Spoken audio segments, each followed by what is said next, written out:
The I can't wait to be king level was upside down and seemed to be melting on the screen, as well as being darker colored than it should. Simba was back to the original state that he was on the first disturbed level. He dragged along as he made his way to the rhino. He jumped on the rhino's head, his tail falling off along the way. The rhino flipped him up into the trees, into the arms of the monkeys. This is the part when Simba was supposed to jump on the heads of giraffes over water to the other side, but there was a problem. The giraffes were beheaded. Bloodily, amazingly, disgustingly detailed. I could see the bones sticking out. I thought whoever hacked this game had even more of a dark side than me. But I wondered how battered Simba could get across the water, which was in the virgin red. But he jumped from giraffe to giraffe by clinging to the necks. The blood made him slip off so quickly, so I had to jump quicker and quicker to keep from falling into the water.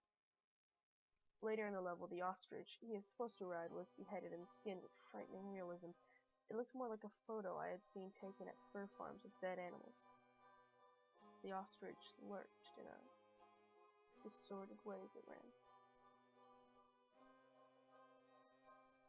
The rest of the level was about the same. The monkeys were beheaded and the tree on fire, and Simba crawled through the upside-down madness. As that level faded, the screeching sound returned, as well as something completely unexpected. It was Mufasa's face, but instead of a gold color he should be, he was black, and his eyes glowed green. His mouth opened, and he said in a hissing voice,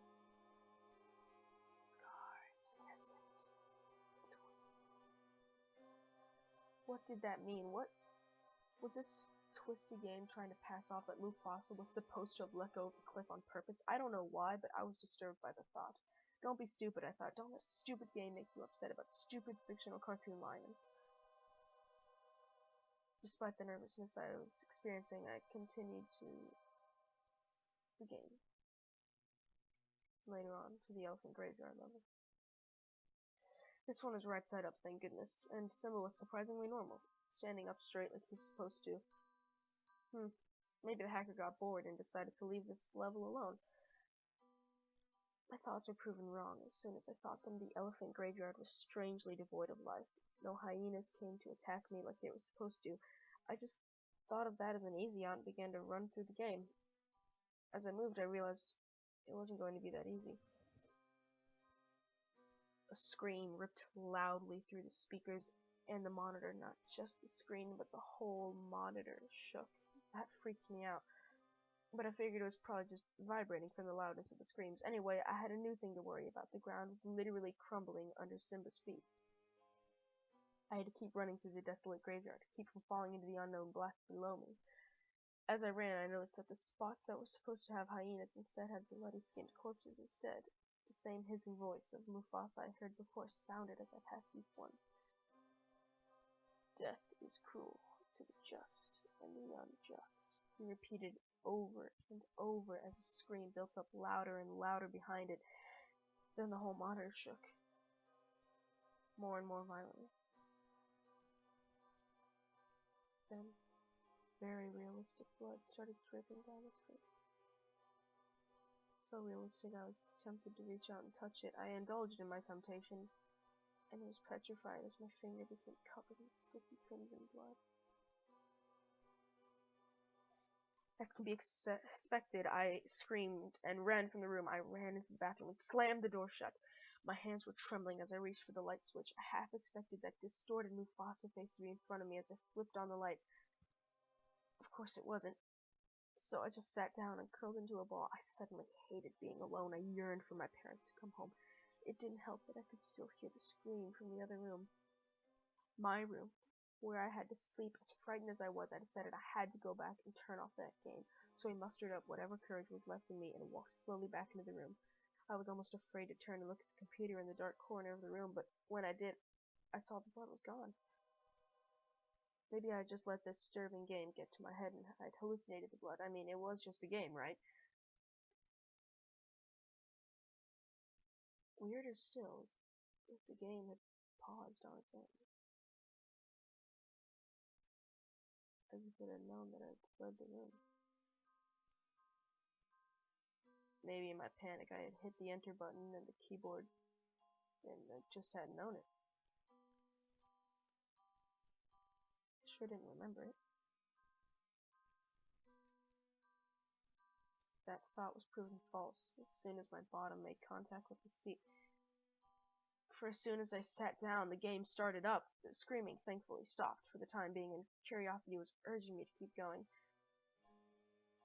I knew my dad would take away the defective game off as soon as he heard about it. So this was my only chance to see what happened next, so I kept going. I finished the crumbling elephant graveyard level and prepared for the stampede level, and whatever dark twist was next.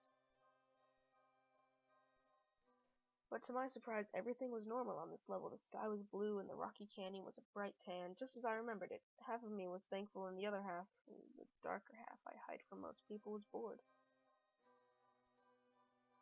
It was at the end of the level things changed. After Simba escaped the wild beast, the screen cut to black abruptly and then continued to play a scene from the movie. Well, sort of. It was the scene when Mufasa was climbing up the rocks after saving Simba from the stampede. But then something different happened.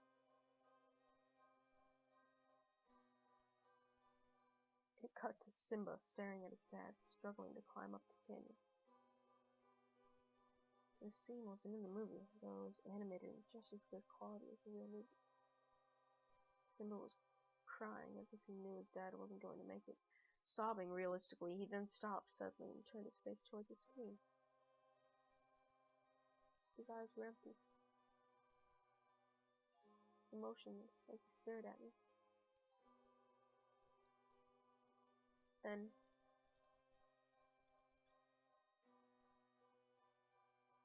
he stood up and walked forward. The camera angle switched to behind him and revealed that he was walking to the edge. The cliff. What is this? I could only watch in horror as he just walked off the cliff, stampede below. Then the screen cut to Mufasa's face. He saw it. He saw Simba fall to his death. His eyes were filled with tears, and he looked up at his brother, Scar, grinning down at him. "What are you going to do, brother?" Scar asked, menacingly, his eyes glowing an odd red and his paws dripping with blood.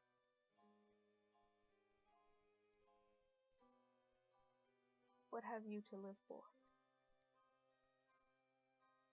"Nothing," Mufasa answered. Then he turned his face to the screen. "No one does." Then he let go of the cliff and fell, and it showed Scar laughing. His face slowly morphing into hideous skulls, pieces of flesh clinging to it. His eyes started to drip blood as the screen faded black around the skull, then he whispered, "It's true for you too, Joey." Then chuckled and disappeared.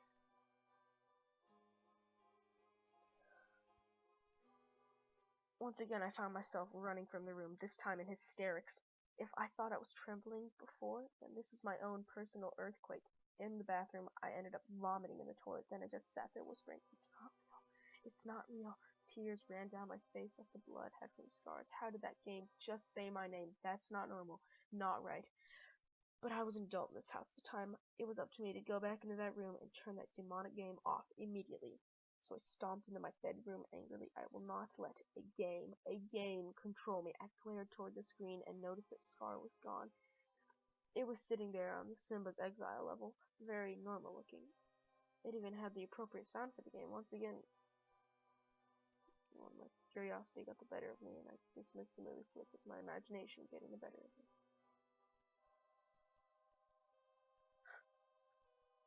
So I continued to play the level. I was stupid, I know that now, but I wasn't one to get freaked out that easily over things like that. I was the type of crave scary things. I love them.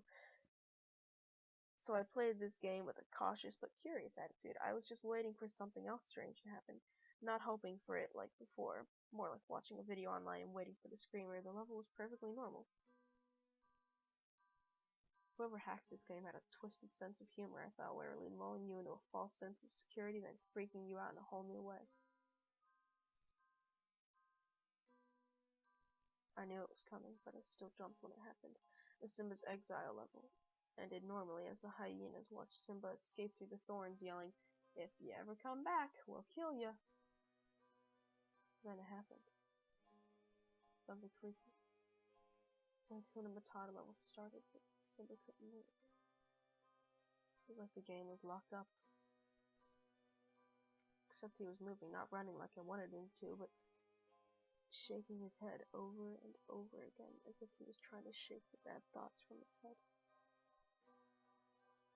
Then suddenly he looked straight ahead, then fell to the ground. Like he passed out, only his eyes rolled out of his head across the green jungle grass. Then the image twisted on itself and faded to black, then abruptly it switched directly to the next one, skipping Hakuna Matata completely.